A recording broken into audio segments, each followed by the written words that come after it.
Absolutely. All right. So Jen Cohen, and as the new athletic director at USC, and I will admit I was not expecting this. Jen Cohen was not on my radar screen in terms of top choices. Now, gotta say, Tony Altimore, if you remember when we discussed the USC AD opening, Jen Cohen was on his big board. She was in the world class ADs subsection of Tony's big board. Now, if you ask me personally, I would have preferred Heather Lyke of Pittsburgh. Pat Chun would have been the ideal candidate, but I'm realistic here that Ohio State seems like the natural, obvious choice ever since Gene Smith announced that he was retiring. Pat Chun to Ohio State makes all the sense in the world. So I was not expecting Pat Chun. But I did think Heather Lyke and a few other candidates were a little bit higher on my list than Jen Cohen was. But you can definitely see the rationale for hiring Jen Cohen and why it makes all the sense in the world. One, she was already preparing for a Big Ten, a transition from the Pac-12 to the Big Ten. So she's going to do it in LA, not in Seattle. But she was in the middle of that. So there's going to be continuity there. And in terms of representing USC's interests and concerns in terms of Big Ten travel, Big Ten scheduling, she's going to be part of that. So there's continuity with that. The other really big point is that, Mike Bohn was pushed out because he was lazy, unprofessional, and, according to a lot of people inside the athletic program at USC, he created a toxic culture, and his personal behavior, not appropriate. He unsettled a lot of people.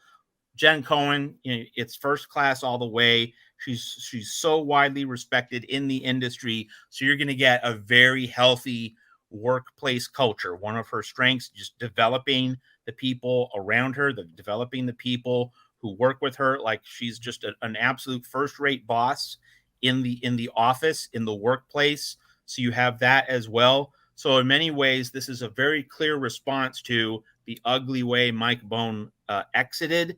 Jen Cohen is the antidote. She's definitely going to offer something different. And in terms of, let's keep in mind that with the move to the Big Ten, you're going to have the athletes in the Olympic sports and in the other non-football sports. They want the right kind of leader. They need the right kind of leader. Jen Cohen is exactly that.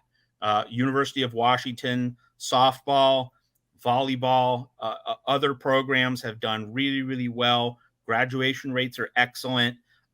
Jen Cohen does check a lot of the boxes. Now, this is primarily a football show, of course, and the main thing that matters is, does Jen Cohen get along with Lincoln Riley? Does she give Riley what he needs? Does she make Riley feel supported, fully empowered, fully resourced? That's obviously the heart of this job. There are no illusions about anything else.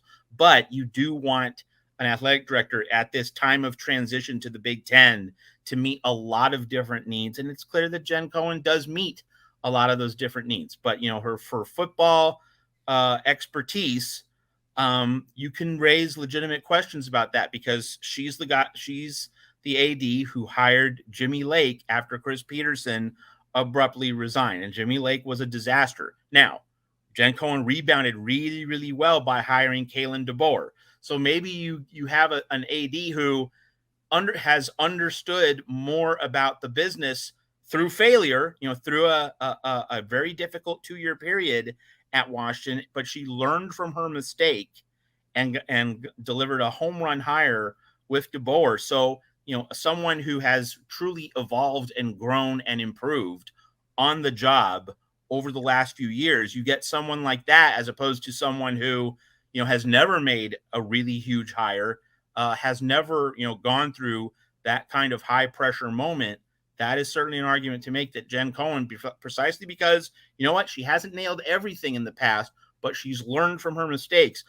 That's a mature leader, and that's, the kind of person that USC is getting. So there's a lot to recommend Jen Cohen. Even if you think that USC could have done perhaps a little bit better, all in all, if she gives Lincoln Riley what he wants and makes Lincoln Riley feel comfortable, this thing's going to work out just fine for USC, and that really is the bigger picture. Cohen has overseen 17 Pac-12 championships during her time at Washington, going back to 2016. So she would have been taking that AD role at a time when Chris Peterson was already the head coach. And to Matt's point, she was there when they went to the college football playoff in 2016. Of course, Chris Peterson stepped down after the 2019 season. Certainly, the elevation of Jimmy Lake at that time wasn't anything that too many people seemed concerned about. So it wasn't like she made an out of the box kind of elevation there or a promotion, because he was highly acclaimed as a defensive coordinator. He'd been in the system. He was touted by Chris Peterson, one of the most respected people in the sport, as being ready for the job, capable, and receiving that reference from Chris Peterson. So she just certainly went along with, again, not a good hire, but one, it's almost like, a missed pick in the NFL draft in the first round that everyone agrees with, but the general manager was the one who has to live with it. And then she, again, to Matt's point, rebounded quickly with Kalen DeBoer coming in, having a great season in year one. Here's an extra point to make about Jen Cohen in light of what you just said, Mark. She did, the hire of Jimmy Lake was expected. Everyone felt at the time it was a good move, that it made sense, that Jimmy Lake deserved a chance to be a head coach. And, I lived in Seattle for 20 years. I do follow University of Washington with a certain degree of extra interest relative to other non-USC programs. I felt Jimmy Lake deserved it. But here was the specific mistake that Cohen made. It's worth recalling this. And there is a USC Lincoln Riley angle here, albeit an indirect one.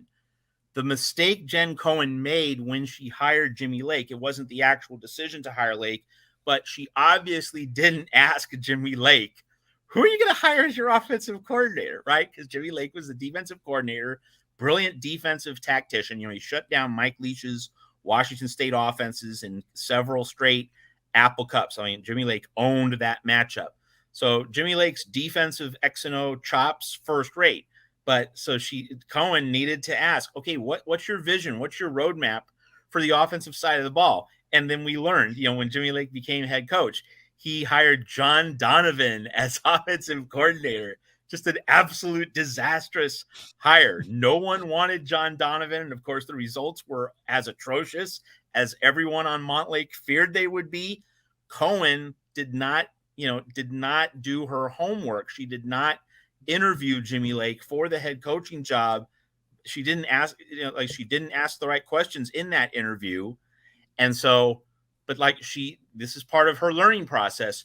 She realized, I need to have a coach who understands offense. And Kalen DeBoer has certainly filled that requirement very well. So when you think about that, it wasn't just Jen Cohen learning from a mistake, but she realized, I got to be offense first. When I'm overseeing a football program, I got to have a coach who understands offense, because I could have a good defense, but if my offense just completely implodes and doesn't have a good vision for how to maximize skill position talent, this thing's not going to get off the ground. So Lincoln Riley, as great an offensive tactician as you can find. So Jen Cohen, having had her epiphany, having had her eye-opening moment at Washington with the Jimmy Lake, John Donovan disaster, and then pivoting to Kalen DeBoer, Jen Cohen is now in a position, and she should have a mindset of offense first. What can I give my coach to be as good on offense as possible?